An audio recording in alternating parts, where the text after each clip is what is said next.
ከዛሬ ቀን ጀምሮ የናፍጣ አቅርቦት ከጦርነቱ በፊት ወደ ነበረበት እንዲመለስ በመንግስት ተወስኗል። የናፍጣ አቅርቦት ከጦርነቱ በፊት 9 ሚሊዮን ሊትር በቀን ይቀርብ ነበር። በነበረው አጣዳፊና አስደንጋጭ ሁኔታ የዲፖዎቻችንንም በአስተማማኝ መልኩ መሙላት ስለነበረብን የዓለም ዋጋ በከፍተኛ ደረጃ መናረ ስለሆነ ቁጠባም በኢኮኖሚ ደረጃ ማረጋጋጥ ስለነበረብን በተወሰነ ደረጃ የናፍጣ አቅርቦት በግማሽ ተቀንሶ ነበር። ያ ማለት ነው 9 ሚሊዮን ሊትር በቀን ይቀርብ የነበረው ወደ 4.5 ሚሊዮን ሊትር እንዲቀርብ ተደርጓል። ከዚህ በተጨማሪ ከነጭ ናፍጣ በስተቀር ሌሎች የነዳጅ ምርቶች በነበረው መጠን እንዲቀጥሉ ነው የተደረገው ማለት ነው። ይሄ ሲደረግ በአጣዳፊ የግዢ ዘዴ በልዩ ክትትል ለአየር መንገዳችን አስተማማኝ ነዳጅ ማቅረቡን በአስተማማኝ መልኩ ሲሰራ ቆይተዋል። የቤንዚን አቅርቦት በኢኮኖሚ ውስጥ በአስተማማኝ መልኩ እንዲቀርብ ማድረግ ተችሏል። ነጭ ናፍጣ አብዛኛው የነዳጅ አጠቃቀማችንን ከፍተኛው ነጭ ናፍጣም ስለሆነ ይህንን በተመለከተ ቁጠባም ለማድረግ ዲፖዎቻችንም ለመሙላት የዓለም ሁኔታም አስጊ ሁኔታ ስለነበረ አጠቃላይ የጋራ ኃላፊነትን በመሆኑ የአቅርቦት መጠኑ ከ9 ወደ 4.5 ሚሊዮን ሊትር በቀን እንዲወርድ ተደርጎ ነበር ማለት ነው። በዚህም የነጭ ናፍጣ ዋጋ በጦርነቱ ምክንያት ተጨማሪ ዋጋ ወደ ህዝቡ አልተላለፈም።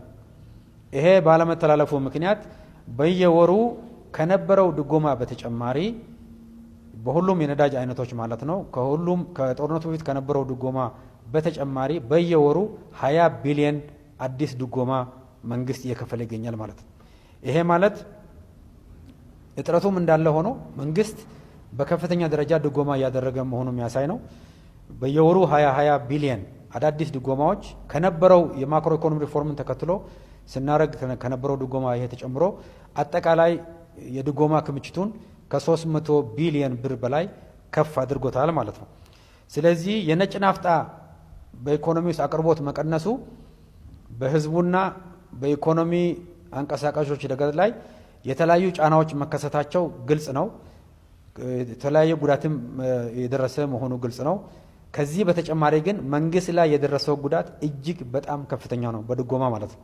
ስለዚህ በልዩ ግዢ በከፍተኛ ዋጋ ነው እየገዛን እያቀረብን የምንገኝ መሆኑ በሚገባ ግንዛቤ ማድረግ ተችሏል።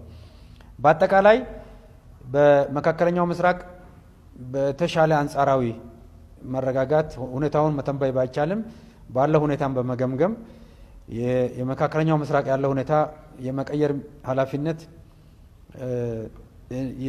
የዓለም ህዝቦች እንዳለ ሆኖ በእኛ በኩል ማድረግ ያለብንን ብቻ ላይ ትኩረት ማድረግ ስላለብን አጠቃላይ የናፍጣ አቅርቦት መቀነሱ ያስከተለውን ችግር በስፋት ተገምግሟል።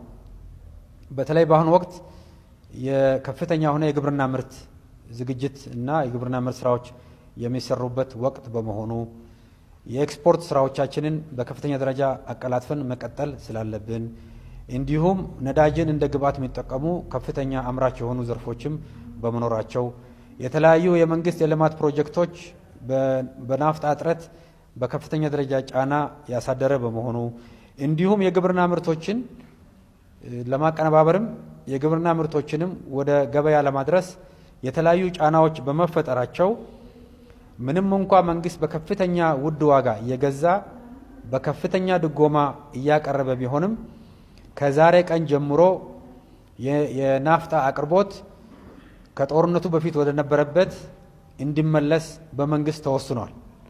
ይሄ ማለት ነው በቀን 4.5 ሚሊዮን ናፍጣ በአገር ደረጃ እናቀርብ የነበረው ከጦርነቱ በፊት ወደ ነበረበት ወደ 9 ሚሊዮን ሊትር የቀን አቅርቦት እንዲመለስ ውሳኔ ተመልሷል። ውሳኔውንም ተግባራዊ በማድረግ ረገድ ለአዲስ አበባ ከተማ ከዛሬ ጀምሮ ከጅቡቲ ከጦርነቱ በፊት ወደ ነበረበት የአቅርቦት መጠን ጭነት ከዛሬው ቀን ጀምሮ መጫን ይጀምራል ማለት ነው።